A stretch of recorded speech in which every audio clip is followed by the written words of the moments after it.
আসসালামু আলাইকুম রহমতুল্লাহি ওয়া বারাকাতুহু।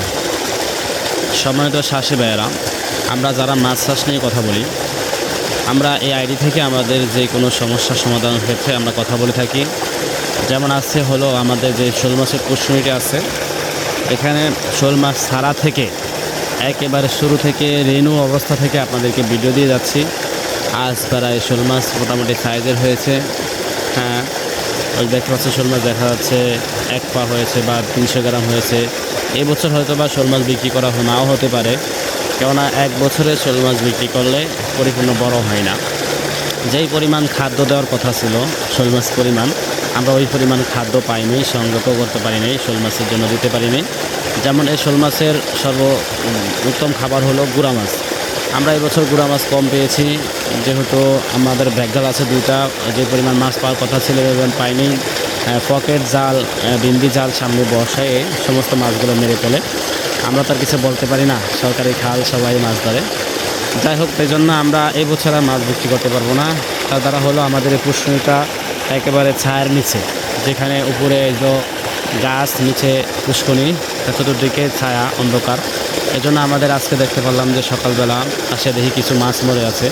যেটুকু গুড়া মাছ আছে এই গুড়া মাছগুলো মরে গেছে, এবং শোল মাছও 2-1টা মারা যাচ্ছে, বল মাছ মারা যাচ্ছে।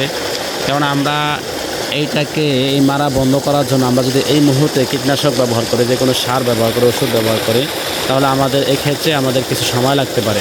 আমরা ওষুধ অবশ্যই ব্যবহার দিব, কিন্তু তার আগে আমাদের উত্তম কাজ হলো সর্বপ্রথম আমরা আসিয়া দেখলাম, যখন আমি গত মাসও এরকম যখন হয়েছিল পুষ্করিণীর পানি নষ্ট হয়ে গেছে, পাতা পড়ছে, মাছ মারা যাচ্ছে, তখন আমরা তাড়াতাড়ি তৎক্ষণাৎই মোটর বসায় পানি পরিবর্তন করে দিয়েছি। আপনার আমার পুষ্করিণীতে খামারে যখন দেখবেন মাছ মরে, আপনার সর্বপ্রথম কাজ হলো পুষ্করিণীর পানিকে পরিবর্তন করে দেওয়া। পানি পরিবর্তন করে দিতে পারলে আপনার পুষ্করিণীর মাছের মরার 80% কমে যাবে। আমরা যখন গত মাসে দেখছি একদিনে অনেক মাছ মরে গেছে, তা ওই দিনে আমরা মোটর বসায় দিয়েছি, তারপর দিন 2-1টা মরেছে, তারপর দিন টোটাল মাছই মরা বন্ধ হয়ে গেছে। এইভাবে সমস্ত খামারালি ভাইয়েরা, আমরা যখন আমাদের পুষ্করিণীর মাছ মরে, আমরা তৎক্ষণাৎ চিল্লাচিল্লি করি বা ওষুধ ব্যবহার করি, চুনা ব্যবহার করি। আমরা এগুলো তো দিব, কিন্তু আমাদের সর্বপ্রথম কাজ হলো আমাদের পুষ্করিণীর পানি পরিবর্তন করে দেওয়া। আর যারা খামারি ভাইয়া আছে, আমরা সকলে জানি যে আমাদের নিজস্ব কোনো জিনিস না হলে আমরা কিন্তু তালাশ করে খুঁজে কোনো কিছু করতে পারি না। কারণ আমাদের যদি আজকে মোটর না থাকতো তাহলে আমাদের অনেক সময় লাগতো, এই সময়তে আমাদের অনেক মাছ মরে যেত। আমাদের মোটর আছে, 10 মিনিটের ভিতরে মোটর বসে পানি ছাড়া দিলাম। পানি ছাড়া দেওয়ার দ্বারাই আমরা দেখতে পাচ্ছি আমাদের মাছের যে সমস্ত মরা দাগ বা আছে, যে সমস্ত পানি পরিষ্কার করার ধারণা আছে, এটা হয়ে যাবে ইনশাআল্লাহ। এই পানিটা অনেকটা পরিষ্কার হয়ে গেছে, প্রায় আধা ঘন্টা মোটর চলাতেই আমাদের পুষ্করিণীর পানি পরিষ্কার হয়ে গেছে। ইনশাআল্লাহ আশা করি আজকের ভিতরে মাছ মারা বন্ধ হয়ে যাবে। আপনারা দেখেন যে এই পাশে অনেকগুলো মাছ মারা আছে।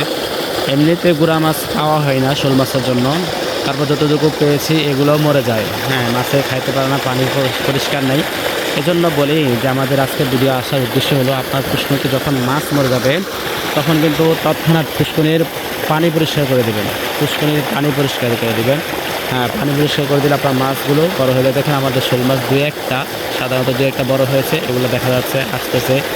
জিওল মাছের মূল প্রদর্শনের কারণ হলো যখন পানি লড়ে, যেখান থেকে পানি প্রবেশ করে ওখান দিয়ে কিন্তু লাফ মারে চলে আসে, ওড়ার চেষ্টা করে। আপনি যখন শোল মাছ, কই মাছ, টাকি মাছ, শিং মাছ, জাগর মাছ ফেলার উদ্বেগ নেবেন, তখন অবশ্যই এমন প্রশ্ন নিতে হবে যে আমাদের দেখেন চতুর্পাশে আমরা নেট দিয়ে ঘিরাও করে, জাল দিয়ে এবং কাগজ দিয়ে ঘিরাও করে দিচ্ছি, কেউ না দেখতে পারে আমাদের এখানে মাছের।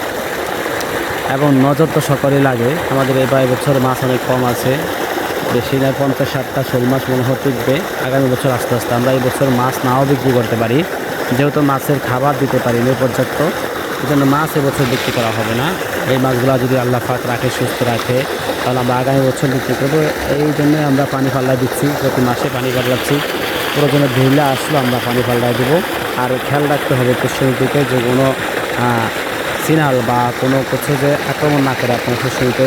আমরা পুষ্করিণীতে ইলেকট্রনিক অনেক কিছু ব্যবহার করেছি, যার দ্বারা আমাদের কোনো ধাওয়া যে চুরি করে নিয়ে যাবে এটা কোনো নেই, আশঙ্কা নেই ইনশাআল্লাহ।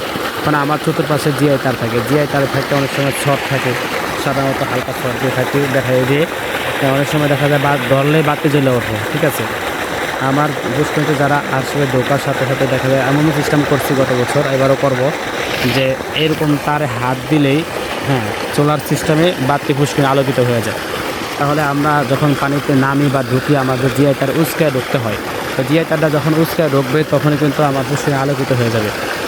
হ্যাঁ, আমরা আমাদের ঘরে 1 বছর কারেন্ট বিলও লাগাইছিলাম, যেটার দ্বারা বাতিও জ্বলবে এবং ঘরে শব্দও যাবে, কেউ বলতেও পারবে না।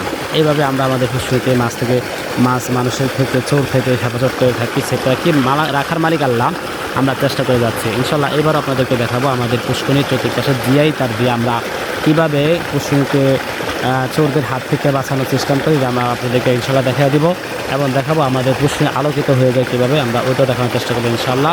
আজকের ভিডিওর মূল উদ্দেশ্য হলো মাছ মারার ক্ষেত্রে আমরা কী করণীয়, আমরা অবশ্যই বুঝতে পেরেছি।